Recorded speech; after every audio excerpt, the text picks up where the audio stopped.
There is a very fine line between confidence and arrogance, despite the fact that the two are actually poles apart. To bolster their confidence, politicians often exaggerate the ground realities in their favors. In these moves depicting their false bravado, they often end up losing their initial belongings or posts. They forget that greed is an endless pit and there is no such thing as fast success. The same can be witnessed playing out in national politics where every politician is throwing their hat on the Prime Minister's post. Namaste and welcome to TFIPost. I'm your host Piyush.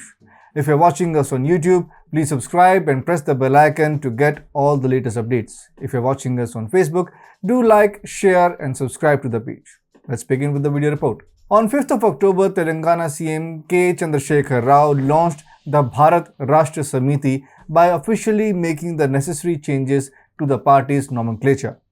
This is a first step towards becoming a national party. The decision came after the party's state executive members and other elected representatives passed a resolution to merge Telangana Rashtra Samiti in the newly launched national party. Reportedly, the party would convey the resolution to the Election Commission of India and carry out the nitty-gritty of changes. A day earlier to the announcement, TRS leaders distributed liquor and chicken to celebrate their leader's bid to go national.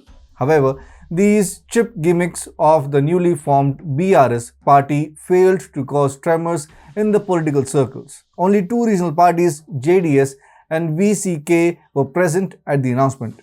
Before the launch of the party, Telangana CM KCR met Janata Dal secular leader and former Karnataka Chief Minister H.D. Kumarasamy. TRS, or now the so-called BRS party supremo, KCR also met Tamil Nadu-based VCK's Tirumavalavan, a Dalit leader. In a bid to increase its footprints in other states, it is reported that BRS has brokered an alliance with JDS. Reportedly, both the parties BRS and JDS have decided to jointly contest the upcoming assembly elections in Karnataka. A recognized political party enjoys privileges like a reserved party symbol, free broadcast time on state-run television and radio, consultation in the setting of election dates, and giving input in setting electoral rules and regulations. As of now, there are 8 officially recognized national parties in the country. These are namely BJP, Congress, NCP, AITMC, BSP, CPI, CPIM, and NPP. Apart from them, other regional and state parties can contest elections anywhere, but they may not get the same symbol to contest elections outside the recognized area. In simple words, if Samajwadi Party contests from Maharashtra, the cycle election symbol is not a reserved symbol for the party outside UP.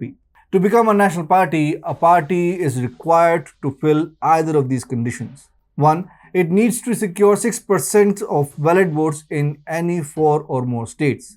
In addition, it has to win 4 Lok Sabha seats. Second, it needs to win 2% of seats in the Lok Sabha from at least 3 different states. Third, the party gets recognition as a state party in 4 states. As stated above, 8 parties fulfill these requirements, but in reality, only 2, namely BJP and Congress, have cadres in every nook and cranny of the country. Telangana Rashtra Samiti was founded on 27th of April 2001 by KCR. It had a single point agenda to create a separate Telangana state with Hyderabad as its capital. The party received success very early on its political journey. Within just a week of its formation, TRS won 1/3 of Mandal Parishad territorial constituencies or MPTC and 1/4 of Zilla Parishad territorial constituencies or ZPTC in Siddipet. In the 2004 Andhra Pradesh Legislative Assembly election, TRS won 26 assembly seats and also won 5 parliament seats. It formed an alliance with the Indian National Congress and joined the United Progressive Alliance or UPA. Later, in September 2006, the party withdrew its support on the grounds that Congress was not fulfilling its electoral promise to create Telangana. In the by-election held in May 2008, TRS won 7 out of 16 assembly segments and 2 out of 4 Lok Sabha segments that it had resigned. This was a huge embarrassment for the party. In 2009, it took a major U-turn and aligned with UPA's rival alliance.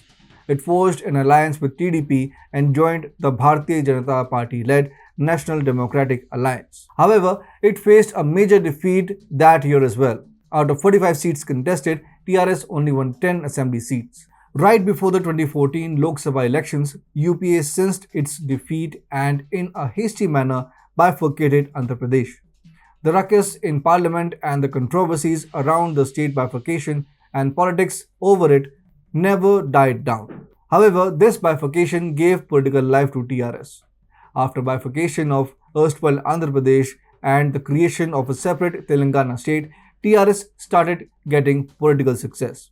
It won 63 out of 110 seats contested in the 2014 assembly elections in the newly formed Telangana. It formed a government with KCR taking charge of the government. In September 2018, CM KCR dissolved the Legislative Assembly, the first after the formation of the state. The party received enormous success in the snap elections. It won 88 assembly seats out of 119 seats. In 2019, its seats in Lok Sabha came down to 9 from 11. It had won during the 2014 Lok Sabha elections. In those times also, he had floated the idea of a federal front, but it never clicked among the political parties and the voters. Telangana CM KCR has been exhibiting his national ambitions for a very long time now. He was indulging in confrontational politics with the Union government on several occasions. Each time, he increased the level of his bitterness against the Modi government and the BJP. On one such occasion, he lost his cool and gave a direct threat to the BJP, the resurgent challenger in the state. He threatened BJP leaders that he would cut their tongues if they don't refrain from using bad language to criticize him. Further, he once claimed that BJP should be uprooted and thrown into the Bay of Bengal. Apart from these rhetorical and vitriolic statements, he was covering the length and breadth of the nation to unite the opposition against PM Modi and the BJP.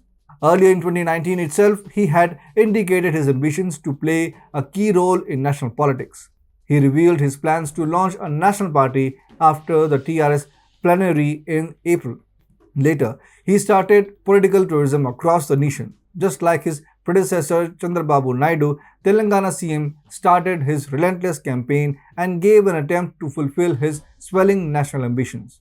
In a bid to form a third front against BJP and Congress, he met several politicians across the political spectrum. Notably, the party seems to be duplicating the route followed by TDP chief Chandrababu Naidu. In his angst against his then party alliance, BJP, Naidu had infused all his power and might towards the Lok Sabha elections, where it commanded the least control. In these ill-timed and ill-advised political maneuvers, he shot his own foot and lost the state to the resurgent challenger YSRCP. The same is now happening with KCR.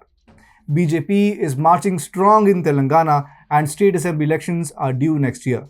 It seems that Telangana CM KCR too is heading towards the same fate. TRS as a party should realize that it needs a complete makeover in order to even project itself as a national party.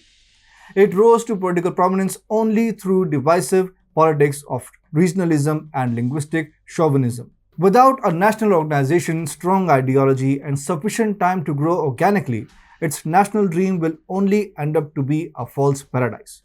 It is not the first party to develop national ambitions and jump the political ladders all at once. Earlier, TDP chief Chandrababu Naidu did the same and everyone knows what followed after that.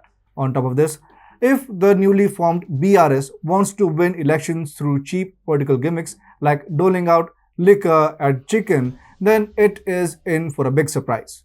It should understand that PM Modi checks all the boxes of deliverables while going into any major elections.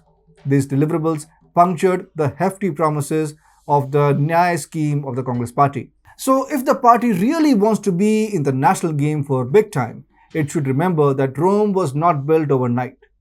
In desperate measures to fulfill its creed, the party is heading to a major jolt in their home turf at the hands of a resurgent challenger in the Saffron Party, a thing that happened with state's former CM Chandrababu Naidu.